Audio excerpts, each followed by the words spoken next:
Bimbão, João Gilberto. Nós vamos falar hoje sobre os elementos melódicos da bossa nova. Melodia é a combinação de sons sucessivos. Mas a supremacia na música vem disso aí, viu? Segundo a história, né, no início de tudo, veio com a monofonia. É aquela história, só tinha uma melodia, então o homem cantava a voz dele, a mulher dela, mas era todo mundo cantando a mesma coisa, né? Mais adiante veio a polifonia, o nome já sugere mais de um som acontecendo simultaneamente, e um combinando com o outro, em contraponto com o outro, né, que se chama isso, contraponto. O barroco é bem isso, né? Música de Bach, música de Handel, Vivaldi, muito contraponto. Inclusive uma técnica musical usada até hoje, o contraponto, né? E mais adiante, segundo os teóricos, o horizontalismo do contraponto, que a melodia é horizontal, né? São sucessivos, o contraponto também. Aí o horizontalismo do contraponto foi cedendo lugar ao verticalismo dos acordes. Porque existia acorde na época do contraponto, existia, mas não a cultura de melodia com acompanhamento de acordes. Isso aí não existia.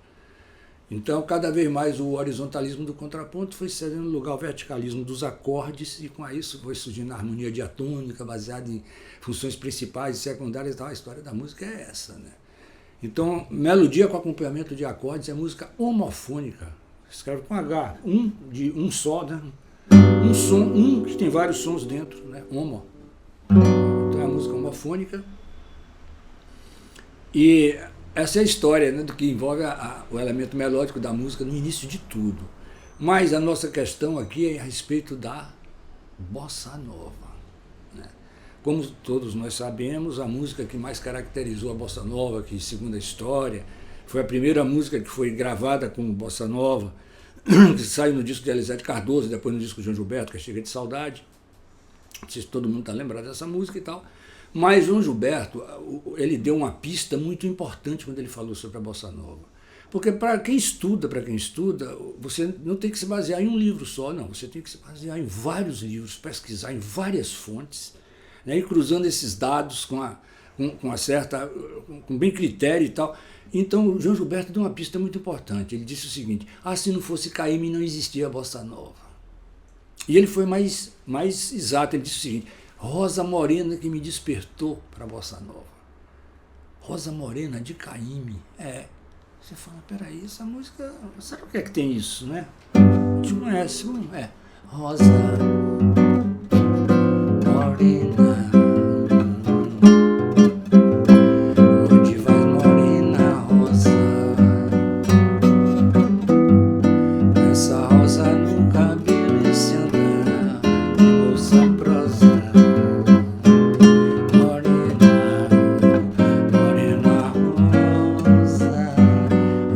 Tocando assim, a harmonia bonitinha, então o caminho da harmonia não tem muita coisa diferente, mas quando você bota isso na partitura, como aconteceu comigo, em princípio eu não levei muito a sério, quando você bota isso na partitura é uma loucura. Sabe como é que é? Vamos comparar com Chega de Saudade. Né? Chega de Saudade é uma música muito bem feita, bonita,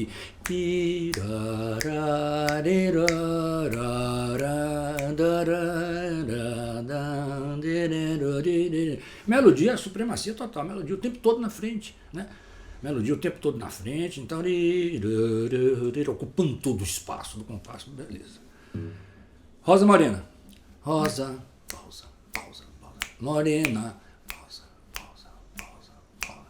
Onde vai morena, rosa, pausa. Com essa rosa, olha, quando você vai prestar atenção, parece até que, se fosse um aluno mostrando a música para um professor, o professor dizia: meu filho, você não acha que tem muita pausa na sua música, não? Você completou isso direito? Ele ia perguntar sim, porque parece, né? Você tem mais pausa do que nota escrita na melodia, do que nota melódica. E aí se fala, mas como é que pode isso, né? Mas qual é a leitura que João Gilberto fez disso? Esses espaços, né, que a melodia deixa, esses espaços ele tentou ocupar como? Com as células rítmicas do próprio samba aplicada ao violão. Que naquela época isso chamou muita atenção. Quando você pensa assim, Rosa Morena, onde vai morena rosa? qualquer coisa que você faça assim, não sei nem se a gravação original dele é mais ou menos, mas é alguma coisa, você vê que o ritmo aqui é muito específico, né? Uma coisa que está muito em função da música e tudo, da melodia. E aí Caim me trouxe esse recado, né? Assim, de você fazer uma música com menos melodia, a melodia não ficar o tempo todo ocupando espaço o tempo inteiro, não é uma melodia mais restrita, agora deixando esses espaços, inclusive para você ocupar com o samba, e inclusive o samba que está na sua imaginação, né? Ainda tem dessa. E foi em cima disso que João Gilberto depois apareceu com o Bim Bom, né? Bim Bom não é nada mais, nada menos que bim bom, bim bom, bim bom, bim bom. Depois, é só isso, meu baião, e não tem mais nada não, meu coração pediu assim, acabou a música, né? Então é muito pouco. Foi o que eu acabei de tocar no instante, ele, primeira parte, só isso. Bim bom, bim bom, bim bom, bim bom, bim bom, bim bom. Só isso, bim bom, bim bom, bim bom. Aí segunda parte, bim bom. É só isso, meu baião, e não tem mais nada não. O meu coração pediu assim. E é dessa maneira. Isso chamou muita atenção de todo mundo. Quando o João chegou no Rio de Janeiro, que ele mostrou isso, olha a minha composição, que ele tocou isso no violão, com aquela voz bonita dele, aquele balanço impressionante, né? O violão mais ou menos. Aliás, o balanço é mais ou menos esse, viu? Quando ele faz. Isso é essa rítmica toda dele, né? Aí chamou muita atenção, o Menescal ficou maravilhado, e inclusive isso consta no livro de Rui Castro, né? Chega de Saudade, conta essa história toda de maneira muito bonita. E tudo. Então ele saiu mostrando a todo mundo, né, o que é que tinha de novo, né? Aí você viu que o elemento rítmico é muito importante, o elemento rítmico é decisivo para isso, né? E o que é que acontece? É uma outra arquitetura musical, propôs uma nova arquitetura musical, totalmente nova. E aí os compositores, o bonito da arte é isso, né? Que a Faigo Ostrov fala naquele livro até que eu já citei, né? Criatividades e Processos de Criação.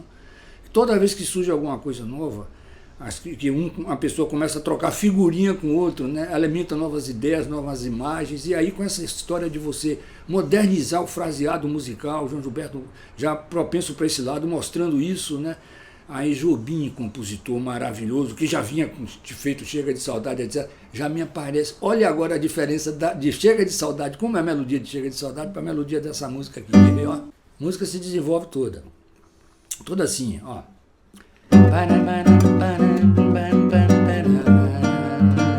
Repete igualzinho, ó.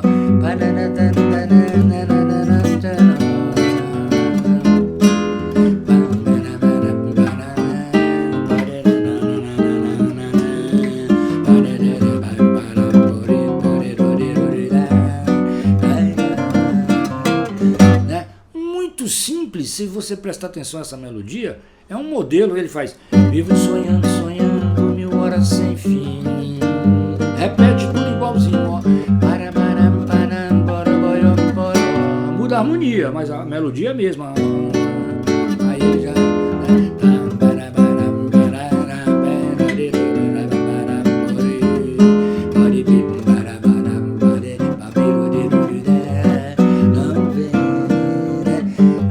Você nota que é uma outra arquitetura musical. Ele já não tem aquela coisa, aquele desenho, não, tem um desenho musical já diferente aí nisso aí tudo, né? Inclusive até no final da música, quando ele faz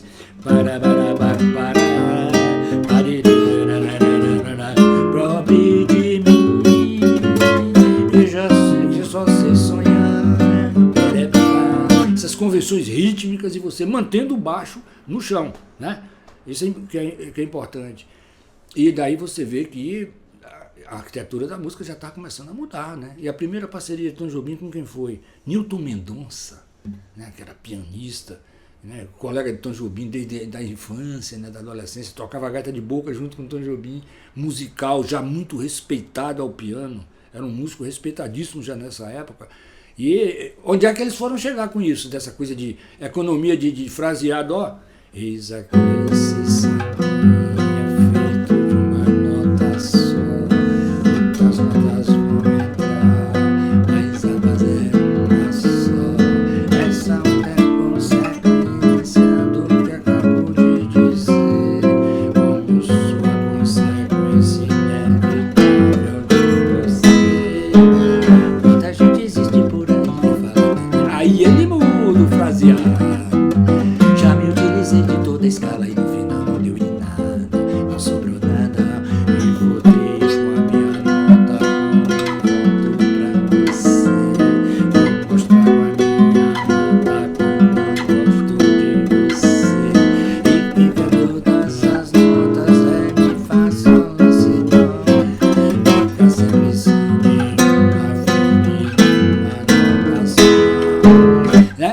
você vê que a coisa já foi tomando outro destino.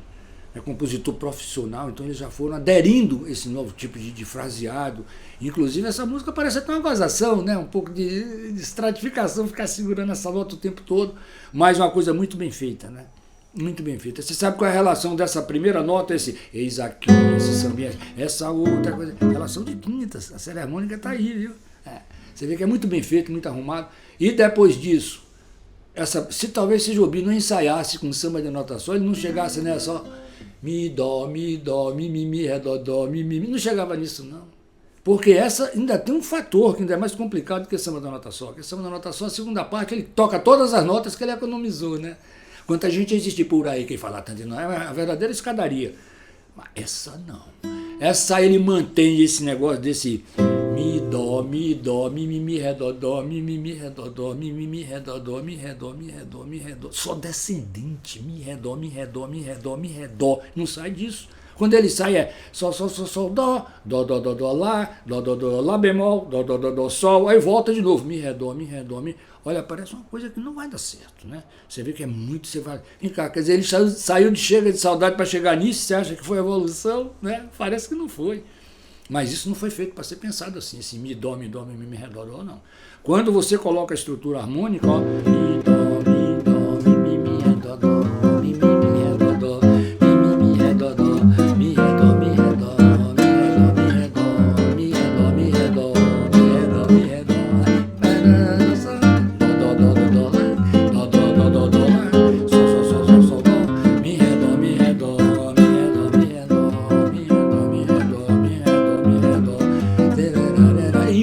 todo ele segura nisso, mi, ré, dó.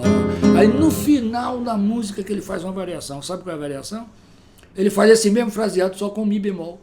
Faz mi, ré, dó, mi, ré, dó, mi, ré, dó, mi, ré, dó, fazendo em cima do tom menor.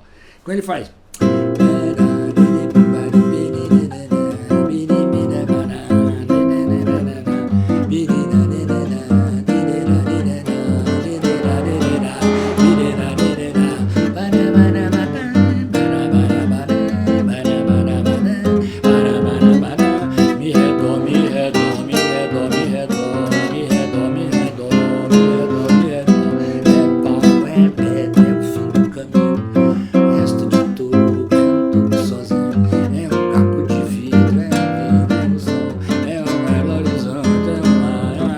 lá vem aquela letra quilométrica, né, que eu nunca acerto ela, é muito complicado, muito bonita a letra, mas o nosso ponto aqui é voltando para a melodia, né, para a construção melódica. Então, Água de Março é de uma ousadia fora do comum, uma arquitetura muito poderosa. Agora, o que é que acontece?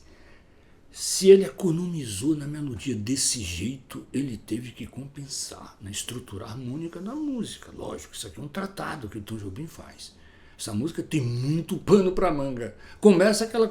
O início dela já é um acorde modal, ó. Mi, dó com sétima no baixo. Isso é tônica dentro do sistema tonal? Não, senhor. Isso aqui não, isso aqui é um acorde modal. Isso não existe no sistema tonal, não. Nem negócio de 5 do 4, nem nada, não. Isso aqui é o 1 mesmo, só que é um modal. Mas esse papo é o papo para quando a gente for falar de harmonia, certo? Tudo aqui hoje tem que ficar freado em cima de melodia, nós não podemos perder isso.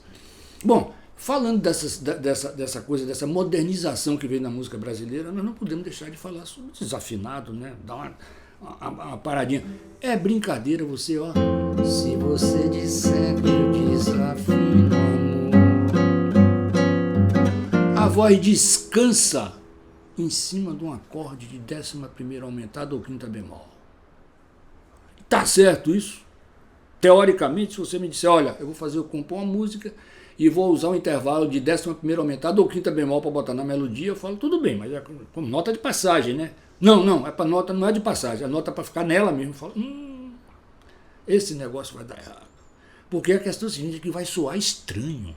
É só você pensar na escala de Fá, ó, e essa nota, ó, dentro de Fá maior, ó, tem nada a ver com o campo harmônico de Fá, né? Esse Dó sustenido, o Ré bemol. E Jobim deu um jeito de embalar esse negócio e ó, se você disser que eu desafino, amor, sai logo aqui. Porque eu não posso dizer que essa nota é de passagem. Passagem é quando a nota entra e sai logo. Aqui não, ele demora, ele faz, sabe? Desafino, amor, ó. que isso em mim provoca imensa dor. Só privilegiados têm ouvido igual ao seu. Eu posso apenas ouvir, Deus me deu. Aí você disser, vem cá, e se eu quiser tocar essa música e não quiser usar esse acorde com essa quinta bemol, ó? Porque a quinta bemol reforça a melodia, né? Ajuda a melodia, né? Quando você faz, se você disser que eu desafino amor, ó, no amor, o acorde me dá uma certa segurança, né? Aí chegou o João Gilberto e falou, não, tudo bem, eu vou cantar essa melodia bonita, mas eu não preciso dessa segurança, né?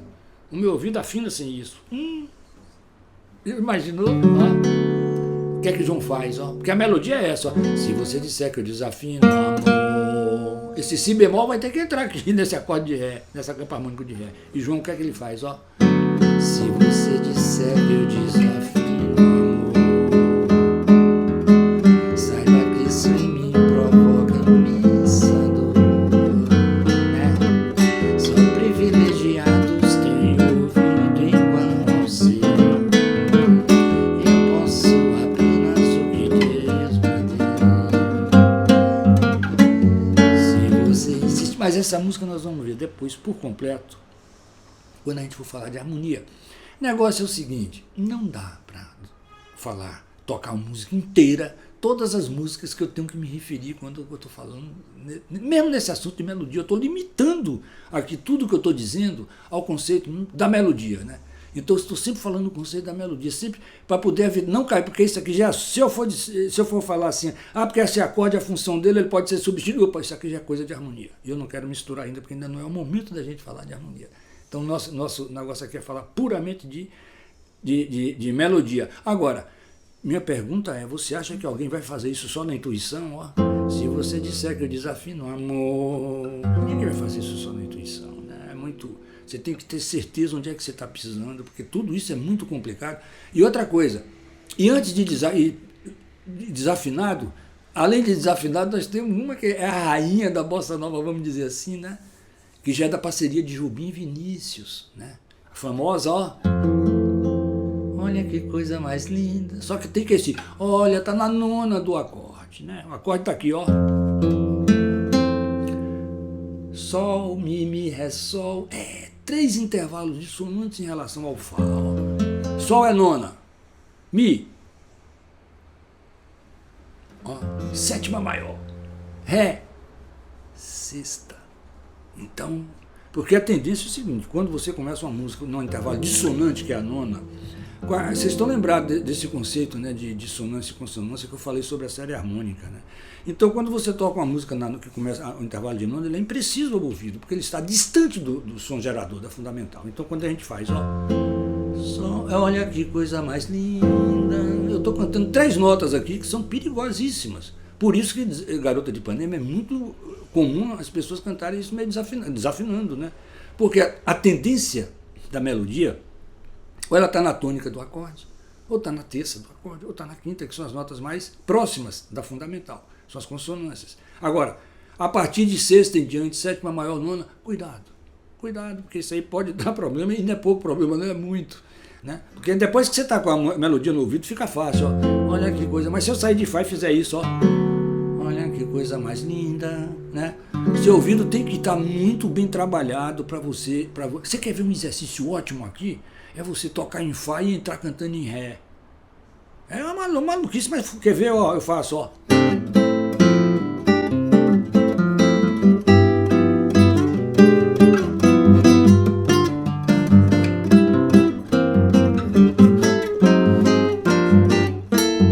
Olha que coisa mais linda, mais cheia de graça, ela, a menina que vem que passa, um doce balanço a caminho do mar. No céu do corpo dourado do sol de Ipanema, você balançado é mais que um poema, é a coisa mais linda que eu já vi passar. É muito bonito isso, né? Agora, é perigoso. A segunda parte dela, mais perigosa ainda, essa melodia da segunda parte, é um terror que ele faz. Porque estou tão sozinho. Aqui eu estou no caso eu estou em Fá, né? Agora, ó, nona. acorde é Fá sustenido, eu estou cantando a nota Sol sustenido. Porque tudo é tão tri. Outra nona, eu estou em Ré e estou cantando a nota Mi. Agora, ó. Nona de novo, estou tocando o acorde de Sol menor e a melodia está no Lá. Olha, essa música é um tratado. É uma coisa no mundo todo, estudado em todas as escolas, é tida como peça de confronto, é aquela música que usa para desafiar todo mundo, né? Que você tem que tocar em vários tons, tem que improvisar, tem que cantar, tem que fazer tudo. Agora, é uma música perigosa, sim, não é todo mundo que vai acertar a cantar, e tem que ter um ouvido trabalhado. Agora você fala, mas então é por isso que a bossa nova é coisa de elite. Olha, não vamos misturar coisas. O projeto da bossa nova não existe nada mais acessível, que é feito para voz, violão e samba. Agora, estudar, você tem que pensar que a bossa nova, ela representa sim a linha evolutiva da música popular brasileira. Minha netinha com 8 anos de idade canta a Garota de Ipanema afinado, com voz de criança, lógico, aquela insegurança natural de uma voz de criança, mas ela, claro que eu não disse para ela, você vai cantar uma nona, agora vai cantar uma sétima, isso não existe. O que existe é que ela acha a música bonita, então eu fico tocando para ela cantar, e ela cantou toda afinado. Quando eu fiz o lançamento do meu livro Segredos do Violão Bossa Nova, eu dei um concerto, né? E ela foi minha convidada para cantar. Teve lá, compareceu lá e cantou bonitinho, né? Ficou toda orgulhosa. E outra coisa, ela não canta só Garota de Ipanema, não, canta também Samba da Nota Só, Sandália de Prata, Isso Aqui o que é, né? Isso aqui, ela adora aquela letra dessa música, o Barquinho. Então, Samba da Minha Terra, então tudo isso é questão de vivência, você codificar. O ouvido da criança pode ter codificado, e eu não fiz nada de excepcional para isso não, basta que ela me veja tocando e ela gosta de curtir, fica me olhando, aí vai botando aquilo no ouvido e se acostuma. Né? É o código a priorístico que você vai formando em casa. Então, por isso que é importante a gente pensar que grande parte do nosso aprendizado musical é transmissão de conhecimento em contexto de tradição oral, né? Ouvindo. E olha aquele ditado, viu? Casa de pai, escola de filho. Se você quer que seu filho seja bem musicalizado, se quer que ele tenha, procure ver coisa boa dentro de sua casa. Isso faz a diferença.